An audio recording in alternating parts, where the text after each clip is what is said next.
Essential guide wherever you're heading, every weekend on BBC World News.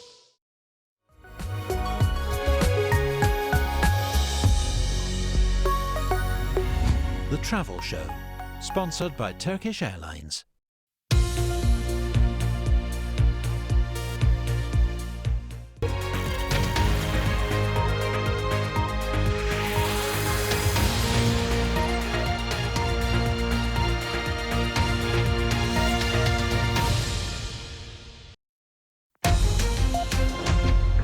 Hello, this is Impact. I'm Yalda Hakim. Blistering heat across Europe as the UK records the hottest day on record. Wildfires continue to burn in Portugal, Spain, Greece and France. Farmers are only allowed to use machinery until 10 in the morning and from 7 in the evening to avoid those sparks setting off more fires. The UK's new record of 40.2 Celsius was set at Heathrow Airport in the past few minutes, with temperatures likely to increase further.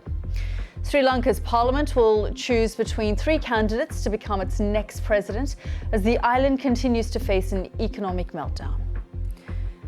That's all coming up here on Impact.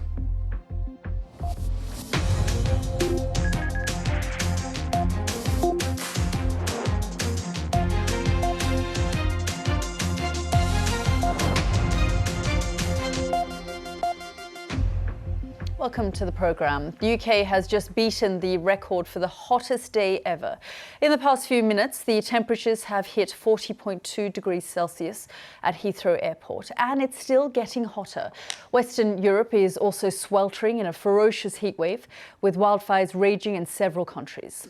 This is the scene in Brittany in northern France. Further south in the Gironde region, wildfires are still out of control despite the efforts of 2,000 firefighters. 37,000 people have been displaced.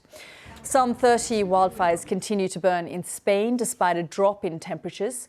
This footage in from the northwestern region of Zamora, where 2 people have been killed in forest fires. Many homes have been destroyed. We'll be speaking to a journalist covering the wildfires in Zamora shortly. But first, those record temperatures here in the UK. With me now is our weather presenter, Nick Miller. 40.2. We're just after 1 o'clock now, and you're saying that it could get higher. Yes, I mean, we haven't reached the day's maximum temperature. The forecast is perhaps closer to 42 degrees Celsius when all is said and done. It's clearly an historic day when it comes to the weather in the UK. I mean, the previous record for the highest temperature was 38.7 from 3 years ago, so that's already been surpassed by 1.5 degrees. Normally you break records by very small margin. This is shattering that record, and if we do get closer to 42, it will obliterate that record. I mean, the heat is widespread across the UK and Scotland. The highest temperature for Scotland could be broken in the day ahead. Wales smashed the record yesterday. These are exceptional. These are unprecedented temperatures for the UK, off the back of a record warm night for the UK, again beating the previous record by about 2 degrees Celsius.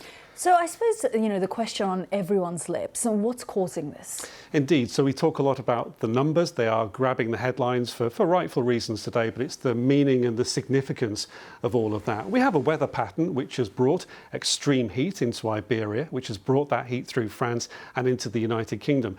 A lot of that weather pattern is a natural occurring phenomenon. Heat comes into the United Kingdom, heat builds across Europe naturally during the summer anyway. But the unnatural part of that is how much higher those temperatures are, how much more extreme the heat is as a result of climate change. And on our output, we're hearing from plenty of climate scientists saying this has been predicted, this has been coming, it will be happening more frequently in the future now, and it's all because of man's impact on the climate and greenhouse gas emissions. You have that significance, and you have the daily impact on people's lives. We've seen the pictures of the fires elsewhere in Europe. We know about the widespread travel disruption that's happening in the UK, but we also know of the deeper impacts on people's health, people who previously thought they were perfectly healthy, but more especially on the more vulnerable people of prolonged periods of heat. And we know it costs thousands of lives. That's been proven over heat wave after heat wave. And of course, we're facing more of those more extreme heat waves into the future. Nick, thank you so much for all of that summary and analysis there for us. Let's take you now live to Geneva, where the head of the WMO is giving a press conference on the heat waves across the world. Let's just have a listen in. Becoming more common.